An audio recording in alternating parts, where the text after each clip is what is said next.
Hi, this is Mike Langlois. Happy Friday to you, and I wanted to talk to you a little bit about self-education in terms of video games. A lot of times I talk with folks about my model of being a gamer affirmative therapist, and the allusion to a gay affirmative therapist is not coincidental. I actually think there are a lot of parallels that can help us understand how to work with gamers, drawing from people that have practiced a gay affirmative model of therapy.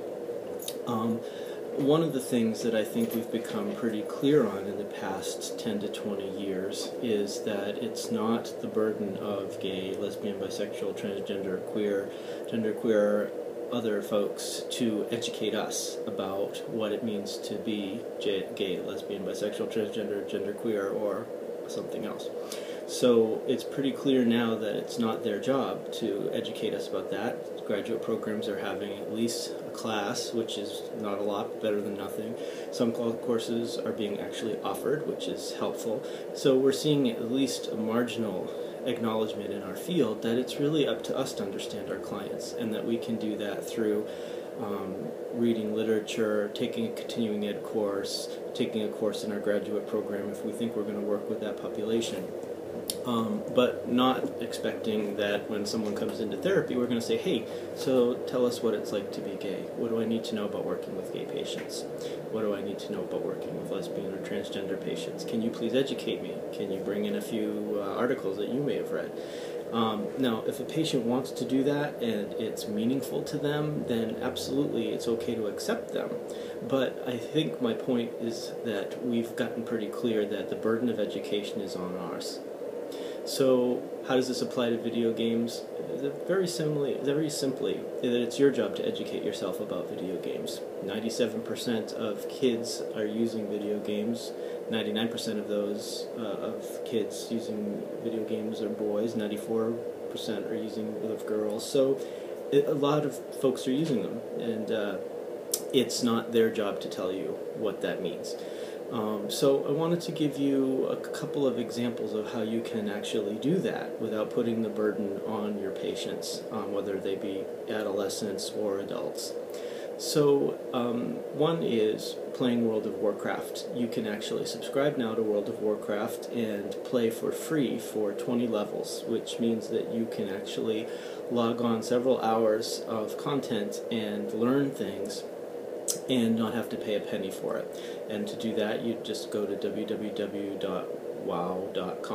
And if that's not right, then you could just Google World of Warcraft free, and you'll go right to it.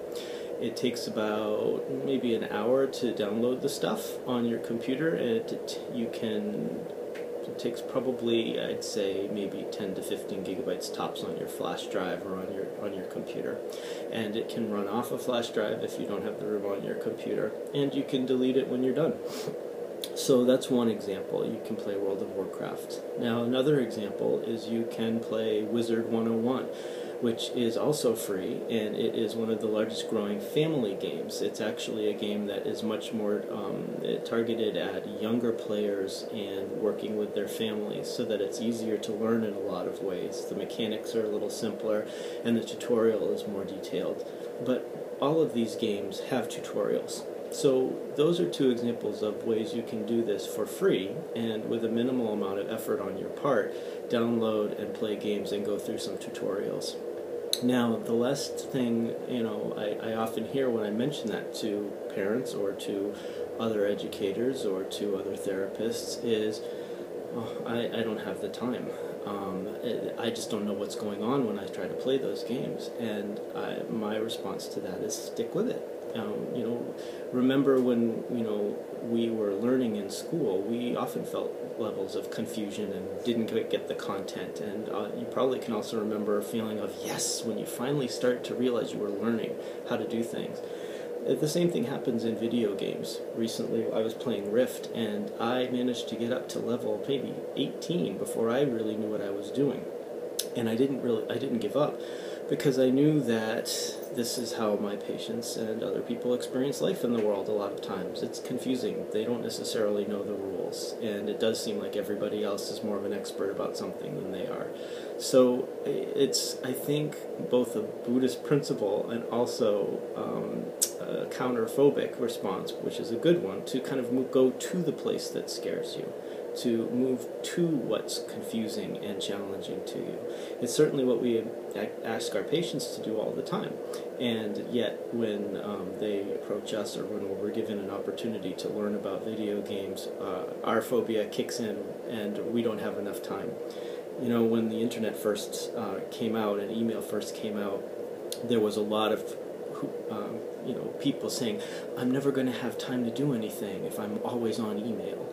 And the fact is, we managed to find the time and make the time. And historically, every new advent in technology has been met with some Ludditism and some response of, oh, I'm never going to be able to find the time to do this. And yet, after a certain amount of time, if we don't practice contempt prior to investigation, we do manage to find the time. So I'm sure that you may choose to spend your time otherwise, but just like you go and get CEUs for going to classes you may not want to take, or in graduate school you had to take a class, maybe you want to think of gaming in the same way. And if you're at the point in your life where you're like, you know what, I've done my time, I've done all the forced education that I need to do, I'd really encourage you to look at that, because I think you've signed up for the wrong profession if you think that you ever are permitted to stop learning how to improve how you work with patients, especially if there's a huge population of them doing or struggling with a certain issue. So those are the two that I would recommend right away, which is Wizard 101 and World of Warcraft. And a third is iPhone apps. Most iPhone games have either a free or light version that you can try, or they have a free version, period. And some of the others that are not free are a whopping 99 cents. So, certainly you've bought materials for your class, materials for your therapy office, whether you're a play therapist or whether you're an adult therapist, you buy materials, and you can think of getting some of these iPhone apps as materials, training materials specifically. And, by the way, you can write these off as taxes, for taxes, because they are training materials for you. So iPhone apps is the third thing. The last thing I would say is sign up for one of my classes or sign up for an appointment to consult with me. I can't tell you how many times I've actually worked with someone for an hour around a case, and embedded in the case we actually get to talk about what it means to be in a guild, how you could talk with someone about leveling, what a raid is, what a healer is, what a tank is, what that might mean, what that might say about their ego functions, what that might say about their learned behaviors. And people come away, even sometimes from one brief consultation of an hour, with more understanding about video games. It's not a replacement for playing them, but it is another way of deepening your knowledge. And sometimes people find it easier to approach video games from the theoretical or the clinical point of view first, rather than from the gaming or experiential.